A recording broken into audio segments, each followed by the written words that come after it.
প্রথম প্রেম কখনোই ভোলা যায় না। আর কিছু সম্পর্কের শেষ না থাকলেও অনুভূতির মৃত্যু হয় না। 96 ঠিক তেমনই এক ভালোবাসার গল্প, যেখানে সময় বদলায়, পরিস্থিতি বদলায়, কিন্তু অনুভূতি রয়ে যায় ঠিক আগের মতোই। স্কুল জীবনের মিষ্টি প্রেম, দীর্ঘদিন পর পুরনো স্মৃতির পুনর্জাগরণ, আর না বলা হাজারো আবেগ। এই মুভিটি আপনাকে ফিরিয়ে নিয়ে যাবে এক নস্টালজিয়ার আবেগ ঘন জগতে। রাম ও জানুর প্রেম কি শুধুই স্মৃতির পাতায় আটকে থাকবে, নাকি নতুন করে জেগে উঠবে? আজকের এক্সপ্লেনেশনে আমরা খুঁজে বের করব মুভির প্রতিটি আবেগময় মুহূর্ত, লুকানো বার্তা, আর হৃদয়স্পর্শী সংলাপের অর্থ, যার শেষটা আপনাকে কাঁদতে বাধ্য করবে। আজকের গল্পটি ওয়াইল্ড লাইফ ফটোগ্রাফার রামকে নিয়ে। এক কথায় বলা চলে একজন ভবঘুরে। সে অনেক স্টুডেন্টদেরকেও ফটোগ্রাফি শেখায়। প্রফেশনের সাথে সাথে রামের অ্যাটিটিউডটাও খুবই আকর্ষণীয়। তাই তার স্টুডেন্টদের মধ্যে থেকে অনেকেই রামকে তাদের আইডল মনে করে। আর তার মধ্যে একটি মেয়ে প্রভা রামকে ভীষণ পছন্দ করে। একদিন ক্লাস শেষে রাম জিজ্ঞাসা করে, তোমাদের মধ্যে কেউ কি ড্রাইভ করতে পারো? প্রভা উত্তর দেয়, আমি জানি। সেই দিন রামের কথা মতো প্রভা রামের বাসার সামনে আসে। প্রভা খেয়াল করেছিল রাম ক্লাসের মধ্যে অনেকটাই টায়ার্ড ছিল, তাই সে নিজের গাড়ির সিটটাকে ফোল্ড করে দেয়। রাম এসে সিটটাতে শুয়ে পড়লে প্রভা খুব যত্ন সহকারে সিট বেল্টটা লাগিয়ে দেয়, যাতে রামের ঘুমটা ভেঙে না যায়। সে রামকে এতটাই পছন্দ করে। কিছুক্ষণ পর ঘুম ভাঙতেই রাম দেখতে পায় তারা আসলে তাদের গ্রামের মধ্যে দিয়েই যাচ্ছে। এরপর রাম খুবই এক্সাইটেড হয়ে প্রভাকে তাদের গ্রাম ঘুরে দেখাতে থাকে, যেখানে তার ছোটবেলাটা কেটেছে। কিন্তু একটা ব্রিজ দেখে রাম একদমই থমকে যায়। কিন্তু কেন? এই ব্রিজে কি এমন স্মৃতি রয়েছে যা তাকে বাকরুদ্ধ করে দিল? ধীরে ধীরে গাড়ি রামের স্কুলের সামনে চলে আসে, যেখানে তার অনেক স্মৃতি রয়েছে। কিন্তু কর্মব্যস্ততার কারণে 22 বছর হলো এখানে আর আসা হয়নি। তাই রাম গাড়ি থেকে নেমে সোজা স্কুলের মধ্যে চলে যায়। স্কুলের ভেতরে গিয়ে সবকিছু ঘুরে ঘুরে দেখতে থাকে রাম, আর তার পুরনো দিনের স্মৃতিগুলো মনে পড়তে থাকে। এতদিন পর স্কুলে এসে তার পুরনো বন্ধুগুলোর সাথে কথা বলতে ইচ্ছে করে। তাই সে প্রথমে তার বন্ধু মুরলিকে কল করে, আর এরপর তার সবথেকে কাছের বান্ধবী শোভাকেও কল করে। কিন্তু শোভার কাছে সবার নাম্বার নেই। এরপর মুরলি জানায় তাদের বন্ধুদের একটা হোয়াটসঅ্যাপ গ্রুপ রয়েছে, যেখানে মুরলি রামকে অ্যাড করে দিলে সবাই রামের সাথে কথা বলতে শুরু করে। রাম তখন তার ছোটবেলার বন্ধুদেরকে পেয়ে চুটিয়ে আড্ডা দিচ্ছিল। কিন্তু এদিকে পাশে বসে থাকা প্রভা কিছুটা বোর ফিল করছিল। যাই হোক, তারা বন্ধুরা মিলে ডিসাইড করে আজ থেকে ঠিক 2 মাস পর তারা রিইউনিয়ন করবে। আর ঠিক 2 মাস পর সব বন্ধুরা আবার এক জায়গায় মিলিত হয়, যেখানে তারা যেন ঠিক সেই ছোটবেলাটাই ফিরে গিয়েছে। সবাই খুব হাসি ঠাট্টা আনন্দ ফুর্তি করতে থাকে। কিছুক্ষণের মধ্যেই সেখানে রাম চলে আসে। রামকে দেখে তারা সবাই অনেক খুশি হয়। যাই হোক, তারা অনেক বেশি মজা করছিল। এক পর্যায়ে শোভা জিজ্ঞেস করে সবাই চলে এসেছে কিনা। মুরলি তখন জানায় মোটামুটি সবাই চলে এসেছে, কিন্তু এখনো পর্যন্ত একজন আসতে বাকি, আর সে ছিল জানু। শুনতেই রামের হার্টবিট বেড়ে যায়। সে যেন ছোটবেলার সেই অনুভূতিটা আবার ফিল করতে শুরু করেছে। এবার রাম স্মৃতিচারণ করতে থাকে। জানু অনেক ভালো গান গাইতো, তাই তার বাবা মা একজন বিখ্যাত গায়িকার নামে তার নাম রেখেছিল এস জানকী। জানুর মুখে গান শুনলে এটা মনে হতো যে জানু নয়, বরং শিল্পীরাই জানুর গানগুলো নকল করে। জানুর গানের সাথে সাথে জানুর প্রতি আমিও মুগ্ধ ছিলাম। কিন্ডারগার্টেন থেকে শুরু করে আমরা একই সাথে লেখাপড়া করেছি। আর আমি শুধুমাত্র জানুর কথাই শুনতাম, তার দিকে মুগ্ধ হয়ে তাকিয়ে থাকতাম। সেই ছিল আমার ক্লাসে 90% অ্যাটেন্ড থাকার কারণ। আমার কিছু হলে কেউ না বুঝলেও সে ঠিকই বুঝে যেত। এমনকি আমি যে তাকে এতটা ভালোবাসতাম সেটা সে নিজেও জানতো। কিন্তু এটা কখনো বলা হয়নি। আমি যখনই মন্দিরে যেতাম শুধু একটা জিনিসই চাইতাম, জানু যেন কখনোই আমার চোখের আড়াল না হয়। একদিন জানু স্কুলে আসে না, কিন্তু আমার চোখ শুধুমাত্র জানুকেই খুঁজছিল। আমার কোনো কিছুতেই মন বসছিল না। এক পর্যায়ে একজনের কাছ থেকে জানুর বাড়ির ঠিকানা নিয়ে আমি আর শোভা জানুর বাড়ি খুঁজতে শুরু করি। অনেক খোঁজাখুঁজি করার পরেও জানুর বাড়ি কোথাও খুঁজে পাই না আমরা। তারপর হতাশ হয়ে বাড়িতে ফিরে আসি। আমার মনে শুধুমাত্র একটাই প্রশ্ন ছিল, জানু কেন স্কুলে আসলো না? তাহলে কি তার কিছু হয়েছে? এরপর পরপর 2 দিন স্কুল বন্ধ থাকে, আর আমার 2টি দিনই খুব বাজেভাবে কাটে। যথারীতি স্কুল খুললে আমি অনেক উৎসাহ নিয়ে স্কুলে যাই। আজ আমার জানুর সাথে দেখা হবে। এরপর হঠাৎ জানু ক্লাসে আসে। তাকে একটি মেয়ে ধরাধরি করে ক্লাসের মধ্যে নিয়ে এসেছে। এটা দেখে আমি বুঝে যাই আমার জানু অসুস্থ হয়েছে। যাই হোক, ক্লাসের সবাই তার কাছে গিয়ে খোঁজ খবর নিতে থাকে। আমার মন বলছিল জানুর সাথে গিয়ে কথা বলি, তার খোঁজ নিই। কিন্তু আজও যেন কোনো একটা অজানা কিছু আমাকে আটকে ধরেছে। কিন্তু তখনই জানু আমার দিকে ঘুরে তাকায়। আর আমি বুঝতে পারছিলাম না আমার সাথে কি হচ্ছিল। কিন্তু এটুকু বুঝেছিলাম যে এটাই আমার জীবনের একমাত্র চাওয়া। এরপর থেকে জানুর সাথে কখনোই স্বাভাবিকভাবে কথা বলতে পারিনি। আর সে আমার সামনে এলেই আমার মধ্যে একটা লজ্জা আর অস্থিরতা কাজ করে। আর এই বিষয়গুলো আমি আমার বান্ধবী শোভাকে না বলে থাকতে পারিনি। এরপর থেকেই আমাদের মধ্যে শুধু চোখে চোখেই কথা হতো। কিন্তু কেউ এই বিষয়টি ধরতে না পারলেও আমার বন্ধু সতীশ বিষয়টা বুঝে ফেলে। আর সতীশের কাছ থেকে মুরলিও জানতে পারে। একদিন ক্লাস শেষে জানু আমাকে বলে, তুমি কি আমাকে কিছু বলতে চাও? আমি লজ্জায় বলি না। এরপর জানুর বার্থডেতে জানু চকলেট নিয়ে আমার সামনে হাজির হয়। আমি লজ্জায় সেখান থেকে দৌড়ে পালাবো, তখনই আমার বন্ধুরা আমাকে চেপে ধরে। তখনই অনবরত আমার শরীর থেকে ঘাম ঝরতে থাকে আর হার্টবিটও বেড়ে যায়। জানু আমাকে জিজ্ঞাসা করে, কি হলো, তুমি এমন ভয় পাচ্ছ কেন? আমার অবস্থা দেখে শোভা থমকে যায়। জানুও জিজ্ঞাসা করে, কি হয়েছে তোমার? নিজের হাতটা আমার বুকে রাখতেই সাথে সাথে আমি সেন্সলেস হয়ে সেখানেই পড়ে যাই। জানু বুঝতে পারে না সে আসলে কি করেছে, কিন্তু এখন আমার সব কিছুই যে জানু সেটা সে বুঝেই যায়। দেখতে দেখতে আমাদের ফাইনাল পরীক্ষা চলে আসে। আজ জানুর সাথে সাথে আমারও মনটা অনেক খারাপ, কারণ আগামী 2 মাস আমাদের দেখা হবে না। পরীক্ষা শেষে জানু বলছিল, তাহলে আজ চলি। এটা বলে জানু এখান থেকে চলে যায়। কিন্তু জানুর চোখ বলছিল সে আমার সাথেই থাকতে চায়। তখন আমার মনটা অনেক বেশি খারাপ হয়ে যায়। কিন্তু কিছুক্ষণের মধ্যেই জানু আবার ফিরে আসে আর আমার ইউনিফর্মটাতে কলমের কালি ছিটিয়ে দিয়ে বলে, আমাকে ভুলে যেও না, হ্যাপি হলিডে। সাথে সাথে আমি অনেক বেশি খুশি হয়ে যাই। এরপর সিন বর্তমানে দেখানো হয়। আজও জানু আসবে বলে রাম লজ্জায় ভয়ে এক কোণে গুটিসুটি হয়ে বসে আছে, ঠিক যেন সেই ক্লাস 10-এর রামের মতোই। এভাবেই কিছু সময় যাওয়ার পর জানু এখানে এসে পৌঁছায়। জানুকে দেখে এখানকার সবাই অনেক খুশি হয়। জানু এখন সিঙ্গাপুরে থাকে। অনেকদিন পর স্কুলের বন্ধুদের দেখে জানু অনেক বেশি খুশি হয়, কিন্তু তার চোখ যেন আজ কাউকে খুঁজছে। এরপর সতীশ যায় রামকে ডাকতে, কিন্তু অনেক জোর করলেও রাম কিছুতেই জানুর সামনে আসবে না। এবার এসব কিছু দেখে জানু জিজ্ঞাসা করে, কি হয়েছে? সাথে সাথে শোভা উত্তর দেয়, এখানে রামও এসেছে। রামের কথা শুনতেই জানুর হার্টবিট বেড়ে যায়। আর এবার জানু সেই দিনের কথা মনে পড়ে যায়। 2 মাস ছুটি কাটানোর পর অনেক খুশি মনেই আমি কলেজে যাই, কারণ আজ রামের সাথে আমার দেখা হবে। স্কুলে সবার ভিড়ে আমি রামকেই খুঁজতে থাকি। সেখানে সব বন্ধুদেরকে দেখতে পেলেও রামকে কোথাও খুঁজে পাই না। তাই মনটা অনেক বেশি খারাপ হয়ে যায়। টিচার যখন সবার অ্যাটেন্ডেন্স নিচ্ছিল, কিন্তু রামের নাম ডাকছিল না। তাই একটা ছেলে উঠে বলে, ম্যাম, আপনি মনে হয় রামের নামটা ডাকতে ভুলে গিয়েছেন। তখন ম্যাম জানায়, রামের নাম রেজিস্টারেই নেই। তাই এবার আমরা সবাই বাকি সেকশনগুলোতে খবর নিয়ে জানতে পারি রাম অন্য কোনো সেকশনেও ভর্তি হয়নি। তাই আমি এক বুক হতাশা নিয়ে অফিস রুমে চলে যাই। আর সেখানে গিয়ে জানতে পারি রাম ট্রান্সফার নিয়ে এখান থেকে চলে গিয়েছে। শুনতে আমার মনটা অনেক ভেঙে যায়। মনে হতে থাকে আমার সব কিছু যেন হারিয়ে গিয়েছে। সতীশ আর মুরলিকে পাঠাই রামের বাড়িতে, কিন্তু রামের বাড়িতে তালা ঝুলানো ছিল। তাই তারা একটি লোকের থেকে জানতে পারে রামের বাবা নাকি অনেক টাকার ঋণ ছিল। তাই সবকিছু বিক্রি করে তারা এখান থেকে রাতারাতি চেন্নাই চলে গিয়েছে। এটা শুনে আমি পুরোই ভেঙে পড়ি। আমার এই কলেজে আর ভালোই লাগে না। যে গান আমার জীবন ছিল সেই গান করাও আমি বাদ দিয়ে দিই। রামের থেকে বিচ্ছিন্ন হয়ে আমি যেন একদমই নির্জীব হয়ে যাই। আর এবার বর্তমানে জানু রামের কাছে আসে, যেন সেই ক্লাস 10-এর রাম আজও তার জন্যই অপেক্ষা করছে। অনেক কষ্ট করে রাম জানুর দিকে তাকায়। জানু বলে, তুমি কেমন আছো রাম? কি করছো এখন? সেই ক্লাস 10-এর মতো করেই রাম উত্তর দেয়, হ্যাঁ হ্যাঁ, আমি ভালো আছি। আমি একজন ওয়াইল্ড লাইফ ফটোগ্রাফার। জানু এখন দেখতে পাই রাম অনেক অস্বস্তিতে আছে। আর সাথে সাথে রামের বুকে হাত দিয়ে স্পর্শ করে তাকে নর্মাল করার চেষ্টা করে।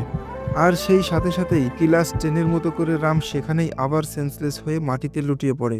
এসব কিছু শুনে শোভা রামকে বকাবকি করতে থাকে যে এতদিন পর জানু সিঙ্গাপুর থেকে এখানে এসেছে, আর এখন তার বিয়েও হয়ে গিয়েছে, এমনকি একটা মেয়েও আছে তার। তুমি তার মেয়ের খবর নেবে কি? এখনো তোমার এই অবস্থা? শুনে রাম পুরোই থমকে যায়। এরপর যখন জানতে পারে জানু এখনো না খেয়ে আছে, সাথে সাথে রাম এখান থেকে উঠে চলে যায়। আর যত্ন সহকারে একটা প্লেট সাজিয়ে নিয়ে জানুর কাছে চলে আসে। জানু খাবার খাচ্ছিল আর রাম এক দৃষ্টিতে মুগ্ধ হয়ে জানুকে দেখছিল। এখানে তাদের দেখে মনে হচ্ছিল তারা যেন ঠিক 22 বছর আগের সেই জায়গা থেকেই নতুন করে শুরু করেছে। এবার জানু রামকে বলে, তুমিও তো কিছুই খাওনি। তাই বলে নিজের এঁটো প্লেটটা রামের দিকে এগিয়ে দেয়। এবার রাম জানুর এঁটো প্লেট থেকে খাবার খেতে শুরু করে। আর এই সব কিছু দেখে তাদের বন্ধুরা বলছিল, এদের মধ্যে আবার নতুন করে কিছু হয়ে যাবে না তো? তখন পাশের থেকে আরেকজন বলে, তাহলে তো সিঙ্গাপুর থেকে জানুর হাজবেন্ড আমাদের সবার ঈদ দীপাবলি এখানেই শেষ করে দেবে। এভাবেই তাদের মধ্যে অনেক আড্ডা হয়। আর তারপর তাদের রিইউনিয়ন এখানেই শেষ হয়ে যায়। জানু কাল সকালে এখান থেকে সিঙ্গাপুরে চলে যাবে। এবার শোভা জানুকে বলে, আর কয়েকটা দিন তাদের সাথে থেকে গেলে হতো না? কিন্তু জানু জানাই তার মেয়ে বাড়িতে একা রয়েছে, তাই তাকে যেতেই হবে।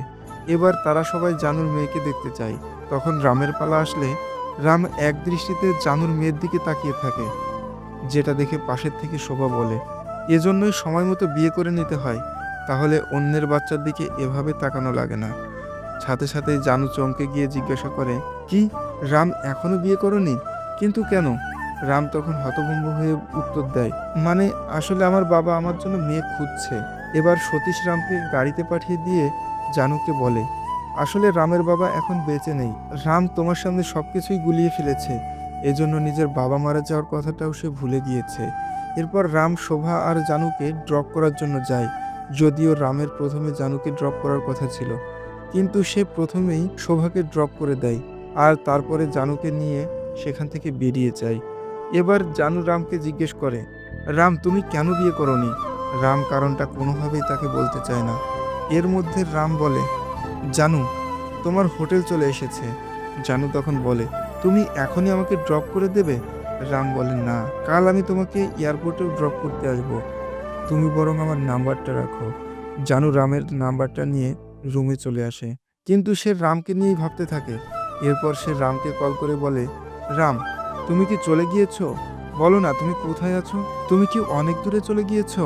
তখন রাম অপর প্রান্ত থেকে বলে, তুমি আমাকে যেখানে রেখে গিয়েছিলে আমি এখনো সেখানেই দাঁড়িয়ে আছি। শুনতে জানু অবাক হয়ে যায়। আসলে আজও রাম সেখানেই দাঁড়িয়ে আছে, যেখানে 22 বছর আগে জানু তাকে ছেড়ে গিয়েছিল। আজও সে বিয়ে করেনি, তার কোনো সংসার নেই। আজও সে কাউকেই ভালোবাসে না। এখনো জানুকে সে ততটাই ভালোবাসে যতটা সে ক্লাস 10-এ তাকে বাসত। কিন্তু জানু আজ অনেকটাই এগিয়ে গিয়েছে, তার সংসার হয়েছে, পরিবার আছে। কিন্তু তাদের এই সাক্ষাৎ কী ঘটাতে চলেছে তাদের জীবনে জানতে হলে ভিডিওটি দেখতে থাকো। আর হ্যাঁ, ভিডিওতে একটি লাইক করে চ্যানেলটি সাবস্ক্রাইব করতে ভুলবে না কিন্তু। এরপর রাম জানুকে আবার গাড়িতে নিয়ে বেরিয়ে যায়। রাম তখন জিজ্ঞাসা করে, তাহলে আমরা এখন কোথায় যাব? জানু বলে, প্রথমে আমরা একটা সেলুনে যাব। আর সেখানে গিয়ে জানু রামকে ঠিক সেই ক্লাস 10 স্ট্যান্ডার্ডের মতো করে চুল দাড়ি কাটায়। এবার রাম নিজের নতুন গেটআপে জানুর সামনে আসতে লজ্জা পাচ্ছিল। সে জানুর দিকে ঠিকমতো তাকাতেও পারছিল না পর্যন্ত। এবার রামের এমন অবস্থা দেখে জানু তার কাছে জিজ্ঞাসা করে, রাম তুমি কি এখনো ভার্জিন? এবার রাম বলে, তুমি সিঙ্গাপুরে গিয়ে অনেক দুষ্টু হয়ে গিয়েছো, এসব কেমন কথা বলছো তুমি? এবার জানু রামের হাতটি নিয়ে নিজের মাথায় ধরে আর বলে, এবার সত্যিটা বলো। তখন রাম বলে, হ্যাঁ। এবার জানু বলে, তাহলে তুমি এতদিন কারোর সাথে কোনো রিলেশন করোনি? রাম বলে, আসলে অনেকেই আমাকে পছন্দ করলেও আমার কাউকে পছন্দ হয়নি। তবে কলেজ শেষ করার দিন একটি মেয়ে আমাকে প্রপোজ করেছিল। সে আমাকে কলেজ থেকেই পছন্দ করত। কিন্তু সেদিন আমি তাকে সত্যিটা বলে দিয়েছিলাম। জানু বলে, কি বলেছিলে তুমি? রাম বলে, তোমার কথা বলে দিয়েছিলাম। এর 3 মাস পর মেয়েটি আমাকে বিয়ের দাওয়াত দিয়েছিল। আর সে বলেছিল বিয়ের দিনও নাকি সে আমার জন্য অপেক্ষা করবে, কিন্তু আমি আর সেখানে যাইনি। এইসব কথা শুনে জানু জিজ্ঞেস করে, সেদিন তুমি আমাকে কেন ছেড়ে গেলে রাম? সবকিছুই কেন জানি আমার কাছে অকারণ মনে হতো। কারো কাছে কিছু না বলতে পারতাম, না নিজে সহ্য করতে পারতাম। আমি তো প্রায় আমার পড়ালেখাও বন্ধ করে দিয়েছিলাম, কিন্তু বাড়ি থেকে যাতে আমাকে বিয়ে না দিয়ে দেয়, তাই আমি কোনো রকমে কলেজটা কমপ্লিট করেছিলাম। তখন কোনো বন্ধুর সাথে দেখা হলে ভাবতাম সে হয়তো তোমার কথাই আমাকে বলবে, কিন্তু আমি তোমার কোনো খোঁজ পাইনি। এরই মাঝে আমার বোন পালিয়ে বিয়ে করে নেয়, আর সেজন্যই আমার বাবা 2 মাসের মধ্যে আমার বিয়ে ঠিক করে। আর আমি আমার বাবার উপরে কথা বলতে পারিনি। তাছাড়া আমি কি বলতাম? একজন ট্রেন স্ট্যান্ডার্ডের ছেলেকে আমি ভালোবেসেছি। সে আমাকে রেখে চলে গিয়েছে। আমি আমার বিয়ের দিন পর্যন্ত অপেক্ষা করছিলাম। তুমি আমাকে এসে বলবে আর আমি তোমার হাত ধরে পালিয়ে যাব। কিন্তু তুমি আসোনি। জানুর মুখে এসব কথা শুনে একেবারে হতবাক হয়ে যায় রাম। সে কিছু বলার ভাষা খুঁজে পাচ্ছে না। এবার রাম জানুকে নিয়ে আবার হোটেলে চলে আসে। আর জানু বলে, "রাম, তুমি আমাকে ভুল বুঝো না। আমি সবসময় তোমাকে এই কথাগুলো বলতে চাইতাম। কিন্তু আজ উপরওয়ালা আমাদেরকে সেই সুযোগটা করে দিয়েছে।" এবার রাম বলে, "জানু, আমি তোমার কলেজে গিয়েছিলাম তোমার সাথে দেখা করার জন্য। আর আমি তোমাকে খবরও পাঠিয়েছিলাম।" এবার জানু বলে, "প্লিজ রাম, এটা নিয়ে ইয়ার্কি করো না প্লিজ।" তখন রাম বলে, "সত্যিই আমি সেদিন তোমার কলেজে গিয়েছিলাম। ঠিক ৩ বছর পর চেন্নাই থেকে আমি তোমার সাথে দেখা করার জন্য আসি। কিন্তু তোমাকে আমি খুঁজে পাচ্ছিলাম না। তাই একটি মেয়েকে দিয়ে তোমার কাছে খবর পাঠাই। আসলে মেয়েটি তখন জানুকে গিয়ে রামের খবর দিলে জানু মেয়েটাকে অপমান করে তাড়িয়ে দেয়।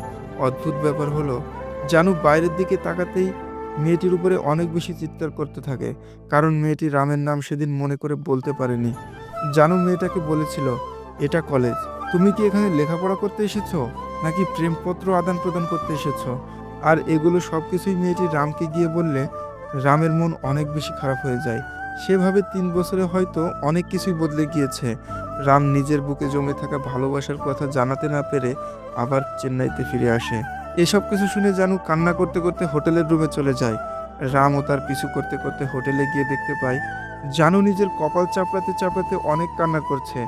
জানু বলে, "আমি সেদিন তোমাকে দেখিনি রাম, আমি তোমাকে দেখিনি। আসলে একটি ছেলে আমাকে অনেক বেশি ডিস্টার্ব করতো। আর সেদিন যখন মেয়েটি আমাকে তোমার কথা বলতে এসেছিল, তখন সে তোমার নামটি বলতে পারেনি। আর আমি তখনই বাইরের দিকে তাকিয়ে সেই ছেলেটিকে দেখতে পেয়েছিলাম। তাই আমি মেয়েটিকে অনেক খারাপভাবে অপমান করেছিলাম। আমি যদি একবার জানতে পারতাম তুমি আমার সাথে দেখা করতে এসেছো, তাহলে আজ আমাদের এমন অবস্থা হতো না রাম।"